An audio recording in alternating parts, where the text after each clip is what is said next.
A todos. Entonces vamos a dar inicio a la presentación de este club de revistas del programa de cardiología de la Universidad de Antioquia. Mi nombre es Carolina Cardona y soy residente de segundo año de cardiología.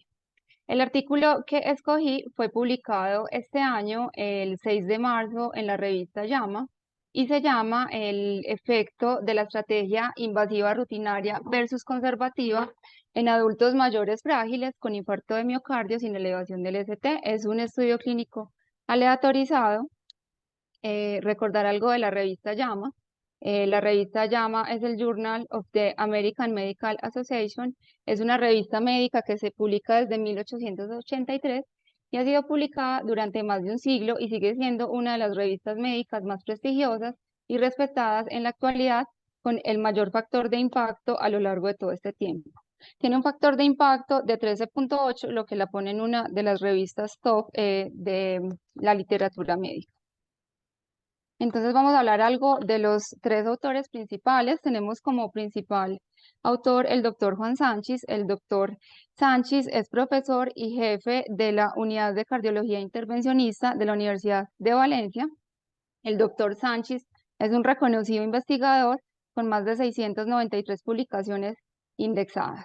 Tenemos también al doctor Héctor Bueno, que es un investigador y PhD de investigación del Centro Nacional Cardiovascular de Madrid. Y tenemos a la doctora Gema Miñana, que es cardióloga, también cardióloga intervencionista y docente del Hospital de Valencia. La doctora Gema tiene un amplio derrotero de publicaciones tanto en cardiología intervencionista como en resonancia e imágenes cardíacas.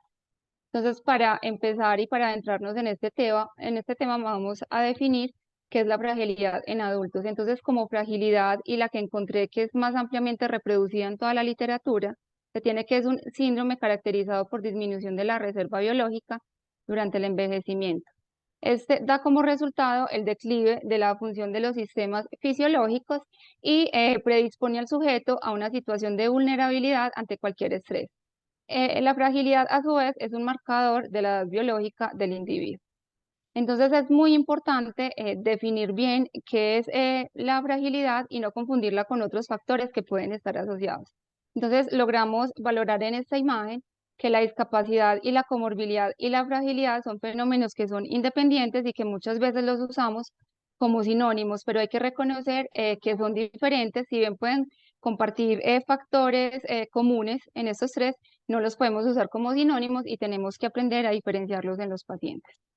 Entonces, para hablar algo de la prevalencia de la fragilidad en los diferentes estudios en ancianos, entonces acá les traigo varios estudios en los cuales tienen diferentes herramientas para definir qué es la fragilidad, ¿cierto? Y en diferente población de ancianos, casi todos mayores de 60 años. ¿Qué quiero llamar pues acá a colación? Pues la prevalencia de cómo varía dependiendo pues como la población estudiada y cómo se definió la fragilidad dependiendo de la herramienta. Me llamó mucho la atención este estudio de Sunderman que fue No, publicado. Hola, Carolina, señor, perdón. señor. Ancianos no, adultos mayores, Ah, adultos bueno, con experiencia, gracias. bueno, doctor. Está bien, bueno. De los adultos mayores tenemos Sunderman que fue publicado pues en el 2011, donde se encontró una incidencia hasta del 50.1% en esta población. De lo que busqué de la literatura, de pronto el valor que más se reproduce en toda es el 20%. Se dice que en la población adulta mayor en Europa, más o menos el 20% de esta población presenta fragilidad. Y para hablar de la relación de la fragilidad con la enfermedad cardiovascular, es muy importante reconocer que la fragilidad per se es un factor de riesgo independiente para enfermedad cardiovascular, pero a su vez la fragilidad es consecuencia de la enfermedad cardiovascular. Entonces es muy importante siempre reconocer que hay una correlación importante y significativa entre estas dos condiciones. Acá les traigo pues esta serie de estudios, no me voy a detener a decir cada uno de estos, pero sí nos dice la asociación, y es una asociación realmente que es muy importante. Entonces vamos a hablar algo de qué pasa y cuál es la fisiopatología de la fragilidad. Lo voy a referir pues como cortamente. Entonces, lo primero que tenemos es que hay factores genéticos y factores medioambientales que llegan o que derivan a reducir la reserva fisiológica de los individuos. Y esto asociado a factores de pobre nutrición y de pobre actividad física nos llevan a una homeostasis que está disregulada. Esto también a su vez asociado a comorbilidades y a un incremento de la edad se traduce en lo que es fragilidad. ¿Y qué pasa con la fragilidad? Que cuando hay un evento agudo, estresante o enfermedad o una intervención quirúrgica, nos puede derivar los pacientes a admisiones hospitalarias, a hospitalización prolongada y a una recuperación lenta. También nos puede llevar a caídas, a fracturas, a pobre movilidad, pérdida de la independencia de los pacientes y necesidad de asistencia a largo término. Y durante los procedimientos también hay más posibilidad que estos pacientes se compliquen, dado porque sanan, tienen un periodo de cicatrización mucho más lento y tienen una mayor mortalidad. Para hablar algo de la homeostasis, esta gráfica me pareció muy bonita, fue publicada en la Revista Colombiana de Cardiología, entonces nos habla algo de la homeostasis de estos factores inflamatorios, hormonales, nutricionales, neuromusculares y genéticos, entonces de la vía inflamatoria, estos pacientes que están frágiles tienen un proceso inflamatorio crónico que se perpetúa y esto se traduce en que hay una disminución en la relación entre los CD4 y los CD8, llevando un aumento de la interleuquina 6, factor de necrosis tumoral, interleuquina 2, factor de interferón gamma, perdón, interferón kappa beta. Esto lleva a que hay una disfunción endotelial y un estado protrombótico.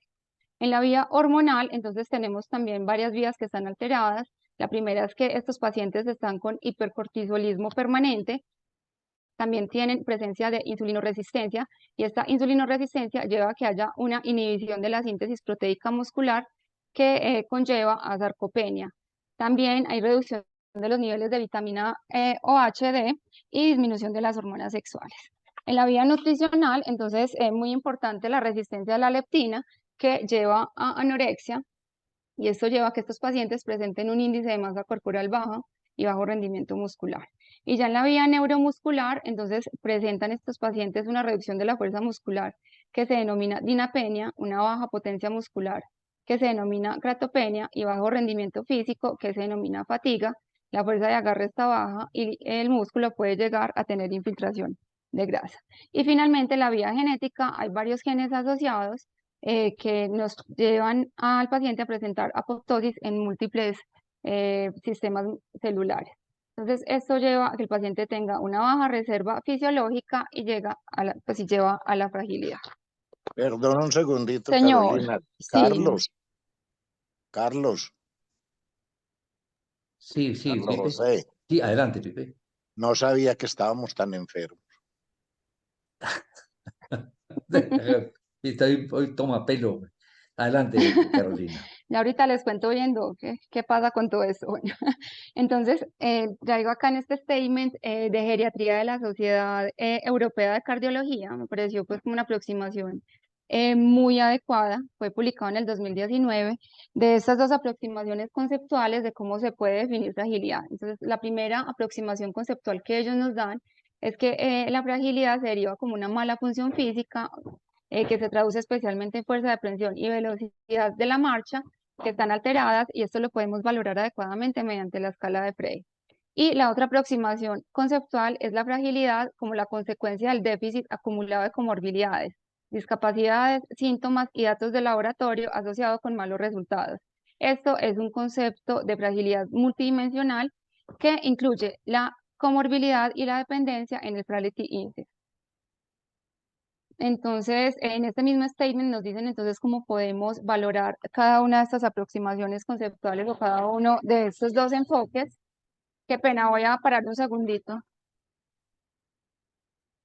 para que no me interrumpa la hora. Listo, ya. Entonces tenemos la fragilidad como fenotipo, cuando vamos a hacer la primera aproximación, entonces mediante los criterios de Fred, siempre hay que recordar, esto es muy importante porque esto nos puede servir mucho a la hora de valorar los pacientes, y ahorita les voy a contar cómo, y lo podemos hacer cualquier médico clínico, no necesariamente el geriatra, ni otro tipo de especialidad. Entonces, de los criterios de Fred, tenemos pérdida de peso, poca energía, poca fuerza, lentitud y bajo nivel de actividad física. Estos son los criterios que nos valora la escala de Fred. El otro es el SHARE y el otro es el test de rendimiento físico, que este sí es pues como un poco más estructurado, lo deberíamos hacer pues como en el contexto del paciente ya muy estable. Y ya para valorar la otra aproximación conceptual de fragilidad como cúmulo de déficit, tenemos el índice de fragilidad de Rogers, el Clinical Frailty Scale y estas otras herramientas que más adelante pues voy a desarrollar, las más importantes. Entonces, esto quiero hacerle mucho hincapié y creo que nos puede ayudar mucho a todos los clínicos porque es muy importante aprender cómo vamos a valorar fragilidad en un paciente que está agudo y que no todas las herramientas nos pueden ser útiles en relación a que los pacientes están inmovilizados y que tienen invasiones. Esto nos interfiere con la valoración de fragilidad, que teóricamente sería lo que el paciente tiene previo al evento cardíaco agudo cuando pues nosotros hacemos la primera aproximación a ellos. Por lo tanto, al ingreso uno siempre debería aplicar unas escalas que no incorporen pruebas físicas. Esto es muy importante pues que lo tengamos presente todos los médicos clínicos. Entonces, las dos escalas que se nos recomienda este statement es la escala de Frey, que ahorita se las voy a desarrollar y es extremadamente fácil de aplicar, y la otra es el Clinical Frailty Score, que también es muy fácil y vemos pues que no necesita uno sino sacar el celular, hacerle unas preguntas al paciente y ya con eso se nos da una aproximación muy adecuada si el paciente es frágil o no. Y lo otro es la valoración tras la fase crónica, o sea, cuando el paciente ya está estable. Entonces, ya en esta fase sí tenemos que hacer una valoración que sea como mucho más rigurosa, ya que los pacientes pues deberíamos hacer como una adecuación física y mirar a ver los pacientes cómo deambulan y mirar a ver una aproximación como al desempeño físico de los pacientes. Esta valoración nos va a permitir mirar el pronóstico a mediano plazo y en el momento de que uno vaya a requerir tomar una decisión de intervenciones selectivas como revascularización o rehabilitación, nos es de mucha utilidad.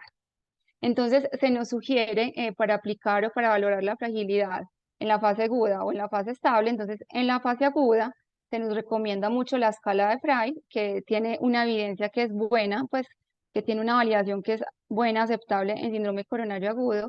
Y tenemos el Clinical Frailty Scale, que también es el que tiene más validación en síndrome coronario agudo. Y ya en la fase estable, estos criterios de Fred, que son también muy sencillos de aplicar, son los que tienen más validación en el síndrome coronario agudo. Vamos entonces a recordar qué es la escala de Frey. Realmente es muy fácil. Se le hacen 5 preguntas al paciente, al acompañante o a quien sea. La ventaja de esto es que se autogestiona. Uno simplemente le hace la pregunta al paciente o le pasa el formulario y él dice si sí o si no. Y si el paciente tiene más de 3 de los siguientes puntos, cumple con los criterios de fragilidad. Entonces, el primero es preguntarle acerca de la fatiga y le vamos a preguntar si se siente cansado la mayor parte del tiempo. El otro es acerca de la resistencia y le vamos a preguntar si puede subir un piso de escaleras sin hacer pausas, sin ayuda. El otro es la ambulación y es acerca si es capaz de caminar más de 100 metros sin hacer pausas y sin ayuda. Y este ítem que es muy importante, que es acerca de las comorbilidades, que se correlaciona mucho con el Charlson, no sé si pues ya lo conocen. Entonces le preguntamos al paciente si cumple con más de 5 de todas estas comorbilidades. También es un ítem a favor, y la pérdida de peso, si hay pérdida más del 5% en el último año también. Si el paciente tiene más de 3 de estos ítems, tiene fragilidad. El otro es el Clinical Frailty Scale, que también es realmente muy fácil. Acá se define fragilidad desde leve, pues tenemos varios tipos del adulto mayor, desde el que es muy fit al que está en una situación terminal, pero acá nos hacen el umbral de fragilidad en aquellas personas que uno ve que empiezan a tener acciones de vida diaria muy lentas y que necesitan ayuda para ciertas actividades, como es para las finanzas, para transportarse, para los trabajos de la casa y para tomar su medicación. Típicamente estos pacientes le empiezan a decir a uno que ya no son capaces de ir a la tienda a comprar o a mercar, que ya no son capaces de, pues, o no tienen la capacidad de salir a caminar fuera de su domicilio solos y que ya necesitan asistencia para la preparación de sus alimentos y para los trabajos de la casa. Y ya los criterios de FED, como les dije ahorita, estos son muy aplicables y están muy validados, pero ya cuando el paciente esté en una fase estable, entonces también consta de 5 ítems. El primero es si el paciente tiene pérdida de peso. Si van a ver que se relaciona mucho con la escala de Frail, perdón, pero es importante conocer que estos son los que debemos aplicar ya cuando el paciente esté estable. Entonces, lo primero es si el paciente tiene pérdida de peso. Si el paciente tiene una pérdida no intencional de más del 5% del peso corporal en el último año. El otro es la debilidad muscular. si hay una disminución de la fuerza muscular, especialmente en las extremidades. Lo otro es la presencia de fatiga, si hay una sensación de cansancio o agotamiento que no desaparece con el descanso. Lo otro es la lentitud del caminar, si hay disminución en la velocidad del caminar o dificultad para iniciar el movimiento. Y el otro es bajo nivel de actividad física, si hay una disminución en la cantidad de actividad física realizada en el día al día del paciente. Entonces también, igual que el Frail, si el paciente tiene 3 de estos 5 criterios, también se puede decir que es frágil. Bueno, y ya para adentrarnos en el estudio, voy a hablar algo como de lo que hay publicado acerca de fragilidad e infarto agudo de miocardio. Pues esto lo voy a referir cortamente, pero es para que nos hagamos una idea. Realmente la evidencia es muy poca, casi no se estudia, los pacientes ancianos y frágiles casi que están excluidos de todos los estudios. Las guías siguen dando como las mismas recomendaciones para los pacientes frágiles y no frágiles mayores de edad, pero realmente la evidencia es muy poca. Este es el primer estudio que les traigo, es un estudio prospectivo observacional que fue realizado entre el 2010 y el 2012 y fue publicado en el 2017, donde se valoró los pacientes frágiles que tenían síndrome coronario agudo sin elevación del ST, que fueron llevados a PCI y aquellos que no. Entonces, como podemos observar en este estudio, no hubo diferencias estadísticamente significativas en todas las causas de mortalidad a favor o en contra de PCI en los pacientes frágiles, pero sí hubo diferencias importantes a favor de la PCI en las readmisiones o las hospitalizaciones por todas las causas y por readmisiones por enfermedad cardiovascular.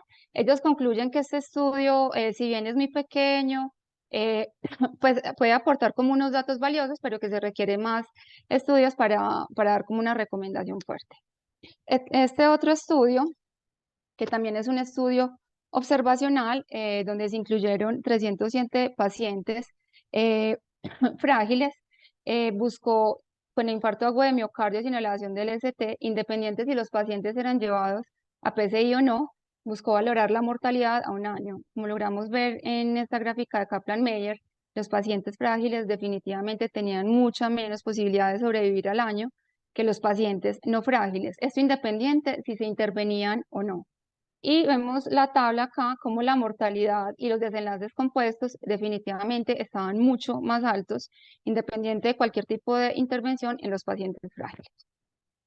Tenemos también este estudio, es un estudio piloto, también un estudio observacional donde se aplicó, pues donde se definió fragilidad mediante la escala de Elton.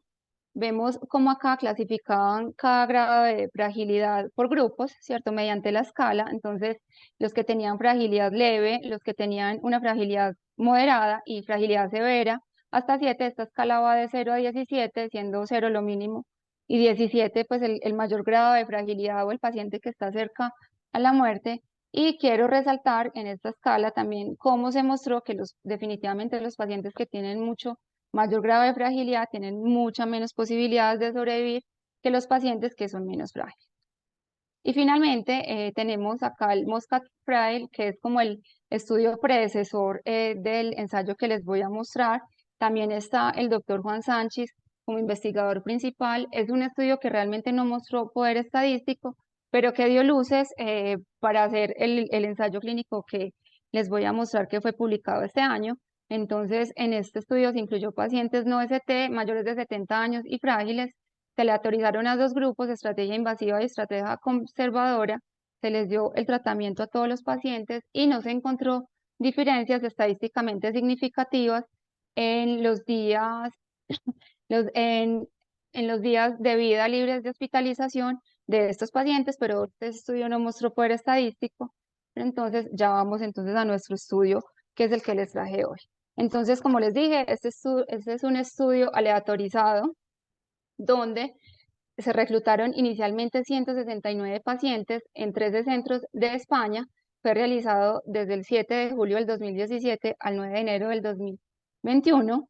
De esta población de 169 pacientes, se excluyó un paciente después de la aleatorización debido a que hubo una violación de los criterios de inclusión y un paciente retiró su consentimiento, entonces estos 2 pacientes fueron excluidos. Finalmente, la población de estudio quedó en 167 pacientes, de los cuales 84 fueron asignados al grupo invasivo y 83 fueron asignados al grupo conservador. Esta asignación se realizó por computador 1 a 1, o sea, el paciente llegaba, uno era para un grupo y el otro por otro mediante computador. Y el punto final primario fue el número de días vividos y fuera del hospital desde el alta al primer año. Entonces, los criterios de inclusión es que fueran pacientes mayores de 70 años con infarto agudo de miocardio sin elevación del ST y que tuvieran definición de fragilidad con el índice de Charlton y la escala de Frail. Y los criterios de exclusión era que los pacientes con infarto agudo de miocardio tuvieran elevación del ST o presencia de STEMI, aquellos que no dieron su consentimiento, aquellos que previo al conocimiento, pues que tuvieran conocimiento previo de enfermedad coronaria que fuera no revascularizable, que tuvieran enfermedad cardíaca no isquémica considerable, o sea, de otras etiologías, y que tuvieran una expectativa de vida menor a un año. Entonces, para hablar de las características basales de los pacientes, como logramos observar, las características basales eran muy similares, tanto en el grupo de invasivo versus el conservador. En lo que hay diferencias estadísticamente significativas es en la clase del KILIP, que en el grupo de la estrategia conservadora tenían un KILIP mucho mayor que los pacientes que fueron a una estrategia invasiva. Entonces, el análisis estadístico, entonces los resultados de este estudio son expresados como medias y medianas, con intervalos de confianza del 95%. Se realizó censura administrativa aplicada 1 año después de la aleatorización. El efecto de la estrategia invasiva en la mortalidad por todas las causas fue representado mediante la curva de Kaplan-Meier y evaluado mediante un modelo de regresión de Cox. Y el análisis de supervivencia se realizó restringido por medias. El análisis de subgrupos fue preespecificado por comorbilidades utilizando el índice de Charlton y el punto final primario fue el número de días vividos fuera del hospital entre el alta de la hospitalización índice y el primer año. Y el tamaño de muestra fue calculado para el punto final primario a 1 año, bajo la hipótesis de que la gestión invasiva era superior. Y todos los análisis fueron realizados con Stata versión 16.1. Entonces, esto es muy importante, este es el resultado final del estudio, donde logramos ver dónde los números, dónde los días vividos después de la hospitalización índice en ambos grupos, vemos como en la estrategia invasiva, estos pacientes tienen una tendencia, porque esto no es estadísticamente significativa, a vivir 28 días menos que los pacientes que fueron llevados a una estrategia conservadora. Como les dije, esto es estadísticamente no significativo, pero es importante considerar. Lo otro es la mortalidad por todas las causas. Vemos también en la curva de Kaplan-Meier cómo los pacientes que fueron llevados a una estrategia conservadora versus la invasiva estuvieron libres de mortalidad, tienen una tendencia también mayor a vivir más que los pacientes que fueron llevados a una estrategia invasiva. Esto también es estadísticamente no significativo. Y ya para hablar de los desenlaces compuestos, que incluyen muerte cardíaca, reinfarto y revascularización entre ambos grupos, vemos que tampoco hay diferencias estadísticamente significativas entre el manejo conservador y el manejo invasivo. Para hablar de cuáles fueron las intervenciones que se les realizó a ambos grupos de pacientes mientras estaban hospitalizadas, quiero recalcar pues unas intervenciones que me llamaron mucho la atención y que pues ahorita nos va a dar pie para que discutamos. La primera es que del grupo de los pacientes que fueron a manejo conservador, 9 de estos pacientes fueron llevados a terapia invasiva. Esto porque los autores, cuando diseñaron el estudio y cuando lo leemos, ellos decían que permitían los pacientes que presentaban isquemia aguda o mal progreso de su condición durante la hospitalización, se permitía que se llevaran a una estrategia invasiva, pero vemos que es un número considerable, que es hasta un 11%. El otro es que la cirugía de bypass o la revascularización completa, a pesar de que muchos de los pacientes tenían enfermedad de tronco y enfermedad de 3 vasos, solamente 2 pacientes fueron llevados a bypass. También estuve revisando la razón de esto, y la razón de esto es que solo se pudo llevar los pacientes que tenían bajo riesgo quirúrgico, entonces solo se revascularizó completo a 2 pacientes. Y la otra que también es muy importante considerar es la persistencia de terapia, pues el tratamiento con beta bloqueadores durante la hospitalización, y lo que pasa es que los pacientes que fueron llevados a una estrategia conservadora recibieron más beta bloqueadores de manera estadísticamente significativa que los pacientes que fueron llevados a una estrategia invasiva.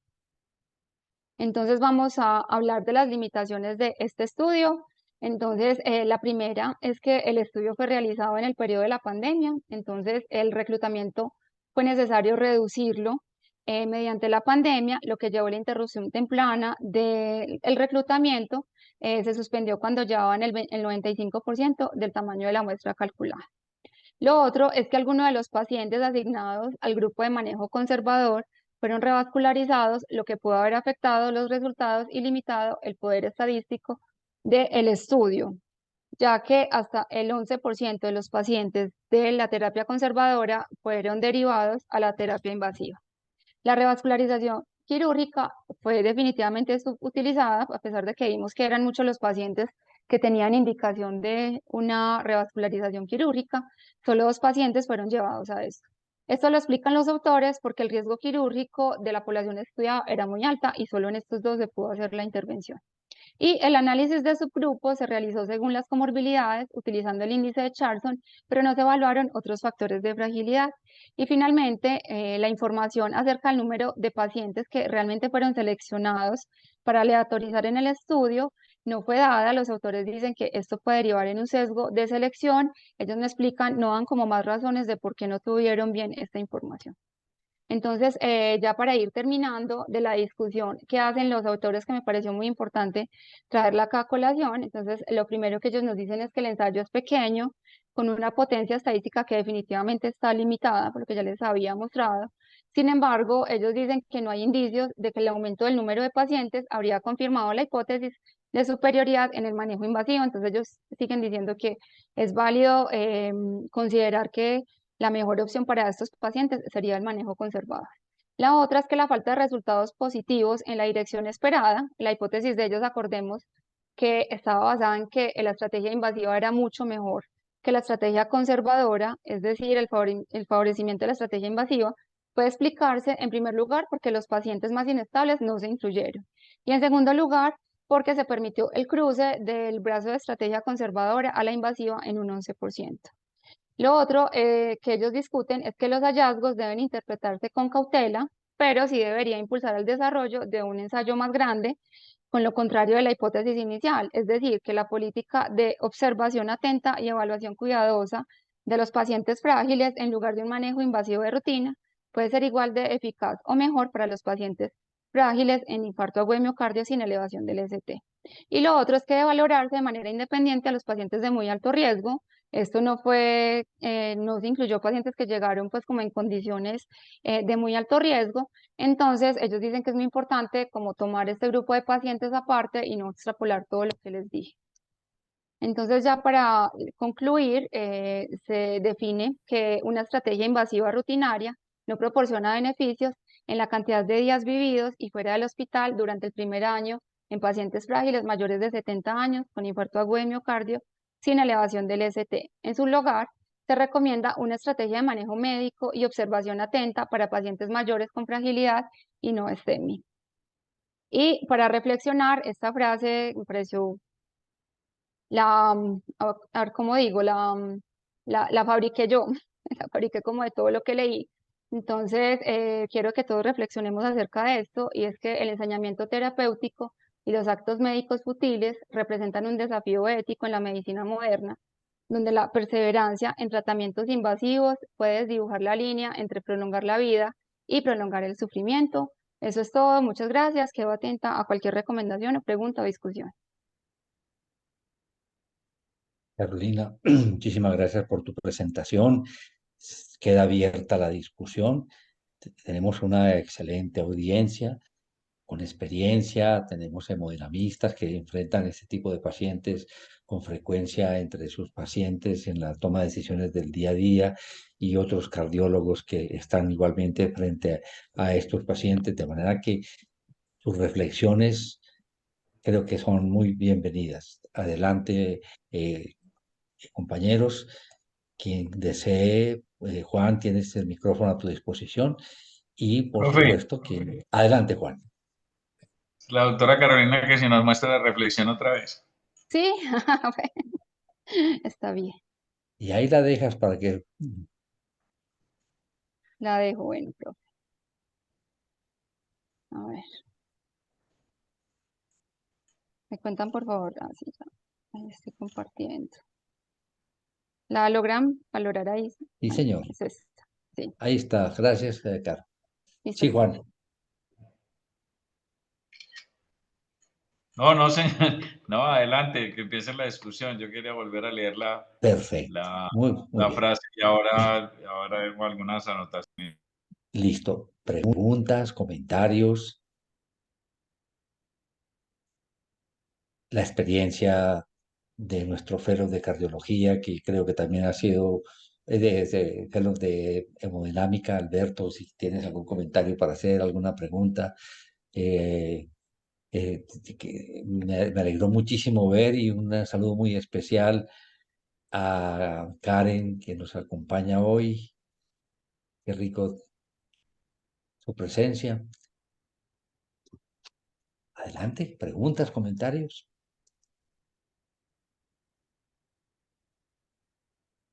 ¿Cuánto tenías algo en mente? No, sí, señor. Creo que están como tímidos para hablar del tema. Este es un ensayo clínico, aunque con todas sus debilidades metodológicas y todo lo que se les atravesó en la pandemia para el reclutamiento de pacientes, me parece muy interesante. Además, porque plantea una cosa que hemos venido discutiendo hace mucho tiempo y que parece que como que el concepto no cala. Por eso le dije a la doctora que nos dejara otra vez la reflexión.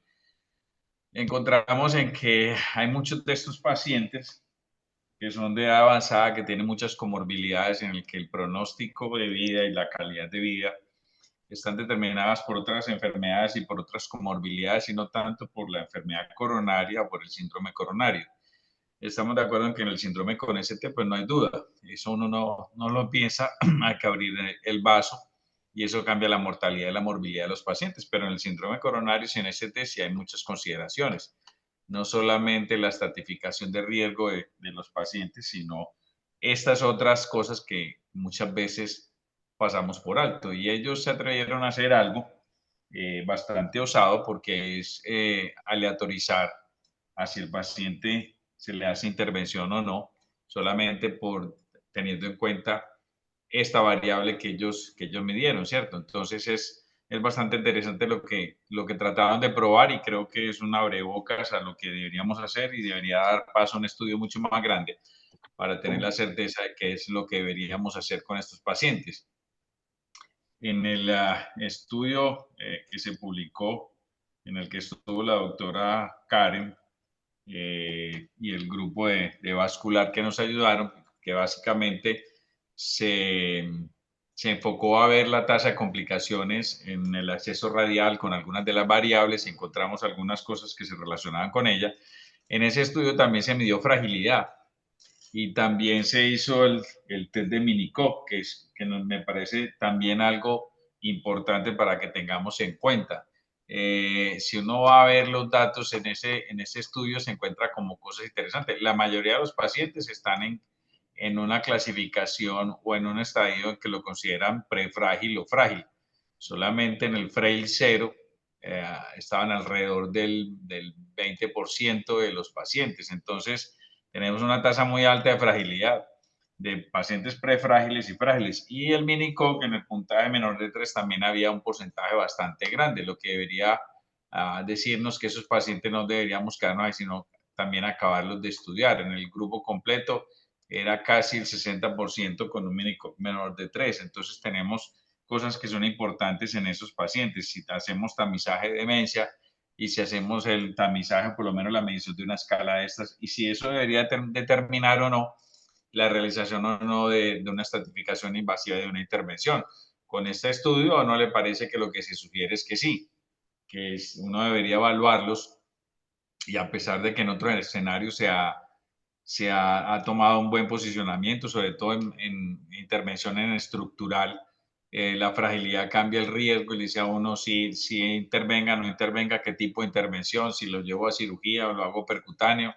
Entonces me modula la intervención. Yo creo que en síndrome coronario agudo, sin ST y en general en enfermedad coronaria, deberíamos empezar a pensar en que la escala de fragilidad debería estar al lado, la deberíamos tener y la debería ser el internista, el cardiólogo que esté pensando en ordenar una estratificación invasiva. A mí me sorprende, y todos los días lo comento, de cómo llegan a la sala pacientes con indicaciones que son bastante pobres, porque uno ve que la comorbilidad es lo que le cambia el pronóstico.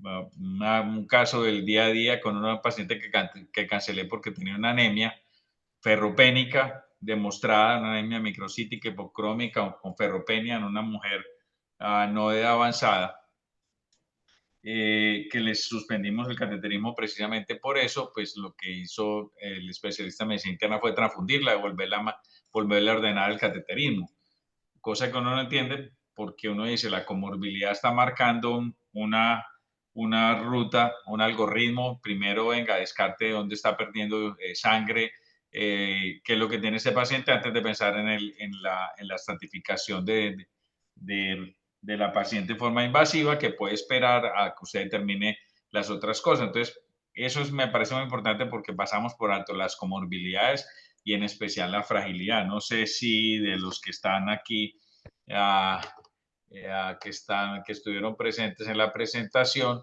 ¿cuántos, hagámonos la pregunta, cuántos hacemos una escala de fragilidad antes de pensar en ordenar un cateterismo, o cuántos hacemos la escala de fragilidad antes de hacer un cateterismo, que es bastante importante? Yo creo que es una de las cosas que debiéramos empezar a difundir y a generalizar, que todos esos pacientes por lo menos tengan una escala de fragilidad. Y yo diría que deberían tener también una escala de tamizaje de demencia, por lo menos el Minicop, para saber cuál es el grupo de pacientes de la población que estamos categorizando, y en general qué pacientes se benefician.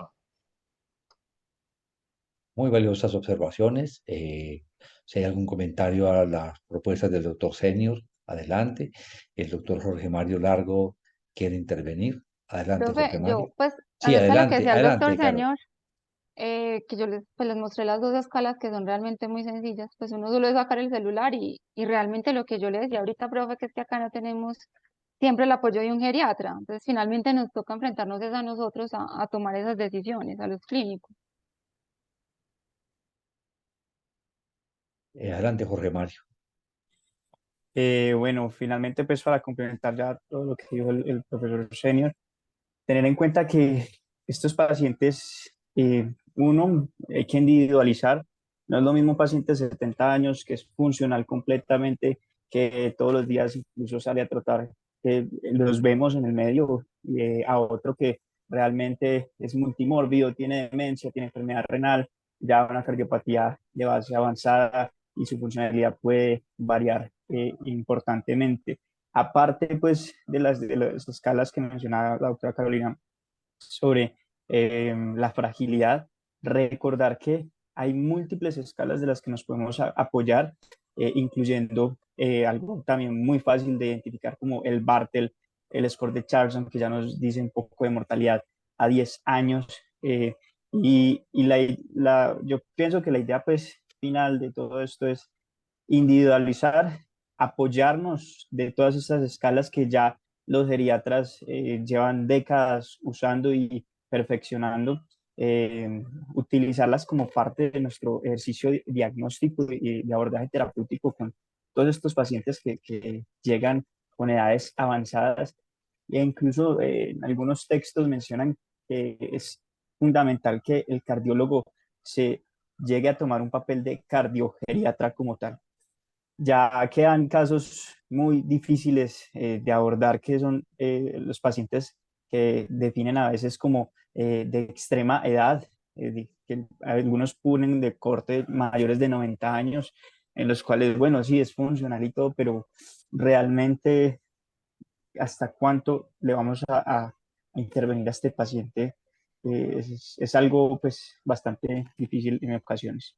Pero pues lo importante es que sean multidisciplinarios, y si tenemos el geriatra nos podríamos apoyar. Gracias, Jorge Mario. ¿Algún otro comentario? Domingo, adelante. Buenas noches a todos. Carolina, muchas gracias por la excelente charla. Yo solamente quería hacer un aporte desde el punto de vista de la rehabilitación. Nosotros en el programa de rehabilitación cardíaca del Hospital Alma Mater, en la sede ambulatoria, los pacientes que tienen algún evento cardiovascular para su ingreso son evaluados inicialmente por un fisiatra. Y el fisiatra hace una evaluación desde todo el punto de vista de marcha, de movilidad, de enfermedades anexas como la que estaba diciendo Carolina, si tenía artritis, si tiene algún otro problema, EPOC, etcétera. Y posteriormente nosotros hacemos la parte de la evaluación funcional, una prueba de esfuerzo que puede ser su máxima de acuerdo a la capacidad del paciente. Y lo que nosotros vemos usualmente con estos pacientes es que la mejoría de la capacidad funcional del paciente es enorme. En estos pacientes que son mayores, cada día están llegando adultos mayores de 70, 80, 90 años y un poquito más. Y son personas que funcionalmente pueden mejorar. Y yo creo que la rehabilitación, como lo mencionaba Carolina al inicio, en una de las diapositivas, la importancia de la rehabilitación es un parámetro que no debemos olvidar, sobre todo si lo hacemos de una manera integral, como se ha dicho, desde el punto de vista no solamente médico, que lo hace el fisiatra o la persona que hacemos la parte de evaluación funcional, como las pruebas de esfuerzo, de pruebas funcionales, o desde los 6 minutos, como de acuerdo a la condición de cada paciente, y también teniendo el aspecto nutricional, la parte psicológica del paciente, la parte motivacional del paciente para mejorar, porque también tenemos que tener en cuenta que muchos de estos pacientes también llegan, aparte de la fragilidad, tienen acompañar la sarcopenia, una alimentación inadecuada, una toma inadecuada de las medicaciones, etcétera. Y eso son cosas que podemos fortalecer mucho en la parte de rehabilitación cardíaca. Eso es lo que yo les quería comentar. Y eso mejora la calidad de vida indudablemente del paciente. Gracias, Domingo. No sé si hay algún comentario de parte Muchas tuya, gracias, Carolina. doctor. No, totalmente de acuerdo. Muchas gracias, doctor Domingo. Bueno, ¿alguien más? El doctor Felipe, adelante, Felipe. Hola, buenas noches para todos. Carito, primero felicitarte, de verdad que fue un gran acercamiento y una muy buena exposición de este tema. Yo sí quisiera pues también como de todo lo que han mencionado los profes y los compañeros, tener en cuenta de que este tipo de población es un reto porque si bien aquí solamente se evalúa la fragilidad, debemos de tener en cuenta pues de que pues yo también soy consciente de que muchas veces uno no evalúa estos tópicos, pero sí de manera indirecta trata de abarcar otro tipo de síndromes geriátricos que muchas veces pasamos por alto y estos pacientes también con su polifarmacia, que creo que es uno de los que tenemos que tener en cuenta a la hora también de definir si este paciente va a ser o no sometido a una intervención que va a requerir agregar otro tipo de medicamentos que lo van a poner en un riesgo incluso mayor de sangrado, como lo es la terapia antitrombótica, también deben de ser considerados. No sé si Carito tiene conocimiento si realmente hay algún otro consenso reciente o más actualizado que trate de abordar un poco más esta parte de las terapias de revascularización en los pacientes ancianos, incluyendo todo esto pues, de fragilidad y demás. Y el jarabe y perdón, Yo, papi, muy bien. Perdón. ¿Algún otro comentario? Domingo, tienes todavía la mano levantada, lo mismo Jorge Mario.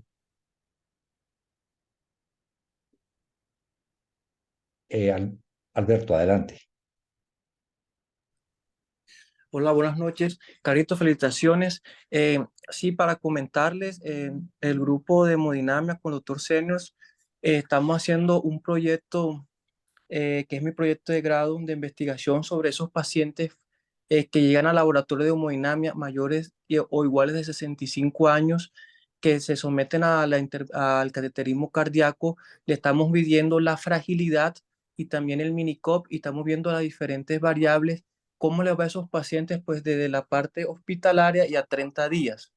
Si hemos visto que muchos de nuestros pacientes pues a mayor edad, mayor fragilidad y mayor compromiso pues en el minicop. Y otro aporte muy importante es que muchos de estos pacientes vemos que en ninguna manera pues se le hace una escala o un estudio de fragilidad, a pesar que pues varias veces nosotros pues hemos hablado con los médicos tratantes sobre medirle estas escalas, estas comorbilidades, ver los paraclínicos de los pacientes, ya que muchos de ellos pues llegan con infarto no ST, son frágiles y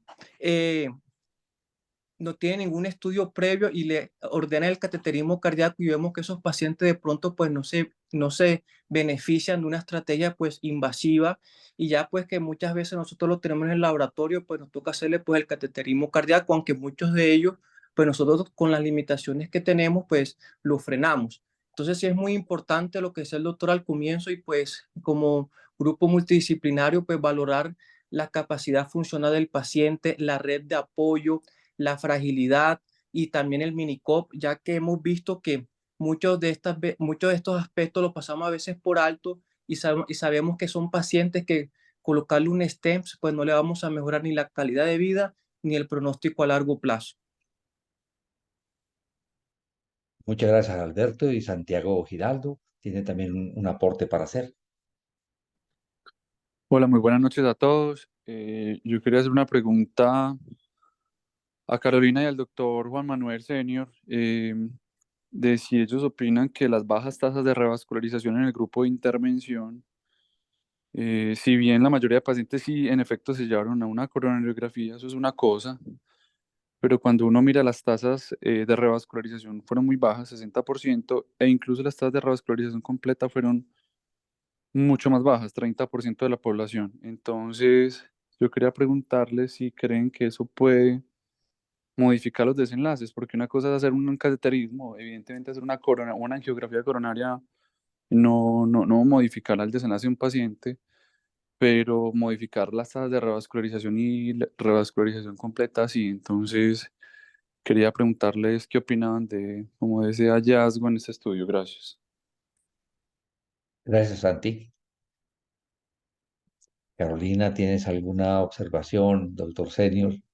Santi, pues yo te hablo como de lo que revisé del estudio, ellos no explican, a mí también me llamó la atención eso, que solo el 60% realmente fueron revascularizados y realmente los que, por ejemplo, se ponen a revascularización completa y tenían lesiones complejas fueron solo el 2%. Realmente ellos no especifican bien, pues en lo que yo leí del estudio. Creo que eso sí puede impactar en los desenlaces y ellos de cierta forma refieren eso en la discusión, diciendo que realmente pues el estudio nos da aportes, pero que realmente hay que tomar esas decisiones como con pinzas o con mucho cuidado y más en los pacientes de alto riesgo. Yo no sé si el doctor Senor tenga pues alguna otra consideración, pero eso es como lo que te puedo decir de lo que revisé yo. Gracias, Carol. No, obviamente la tasa de revasculación tiene que ver, si uno se pega de la letra menuda, no necesariamente eso explique el resultado, ¿cierto? Es cierto que si usted utiliza una estrategia diagnóstica terapéutica y solamente se queda en el diagnóstico, pues el beneficio de lo que quería buscar no lo va a encontrar completamente, ¿cierto? Ahora lo que hay que mirar es exactamente cuáles fueron las causas de que el porcentaje de revascularización no fuera más alto todavía. Cuántos fueron enfermedades de múltiples vasos, cuántos tenían de oclusiones crónicas, cuántos tenían de problemas desde el punto de vista técnico, qué score tenían desde el punto de vista de la posibilidad de revascularizar, cuántos vasos. Toda esa letra menuda es importante. Yo creo que ellos no se dedicaron a analizar esas variables precisamente por las dificultades que tuvieron al atravesarse la pandemia, ¿cierto? Entonces, cuando uno no tiene un suficiente tamaño de muestra, si uno se pone a tratar de hacer análisis, se queda con subgrupos muy pequeños para uno tratar de encontrar explicaciones, pero sí puede hacer, por ejemplo, un análisis multivariado y buscar en el análisis multivariado cuáles variables impactan el resultado. Es una de las cosas que habría que mirar. Yo creo que es un estudio interesante, un estudio bien hecho, tiene deficiencias metodológicas que ya se comentaron, pero que esto debería dar paso a un estudio mucho más grande para poder determinar o para poder saber en realidad a ciencia cierta si es una variable que uno debería tener en cuenta para suspender o para no indicar una estratificación invasiva en los pacientes. Juan, muchas gracias. Parece que no hay más comentarios. No sé si Carolina tengas algunas palabras finales para cerrar. Bueno, agradecerle a todos por pues por estar presentes hoy lunes a esta hora. Agradecerles porque todos dieron unos aportes muy valiosos y creo que todos aprendimos mucho como de esta actividad y más. Creo que muchas veces a los médicos nos cuesta mucho decir no, ¿cierto? Es más fácil para nosotros tomar decisiones de hacer y hacer y hacer, y nos cuesta mucho decir no, entonces creo que cada vez vamos a tener más herramientas con todo esto para aprender a decir qué pacientes no se benefician de intervenciones y en qué pacientes podemos hacer actos útiles. Entonces, es darle las gracias a todos. Muchas gracias, Carolina. Felicitaciones y a todos una buena noche. Hasta el próximo encuentro. Muchas Buenas gracias. noches, Feliz muchas noche. gracias. Feliz noche. Gracias. Feliz noche, gracias. Feliz Gracias. noche Hasta para luego. todos. Mil gracias. Un abrazo. Chao, hermanita. Feliz noche, chao, gracias.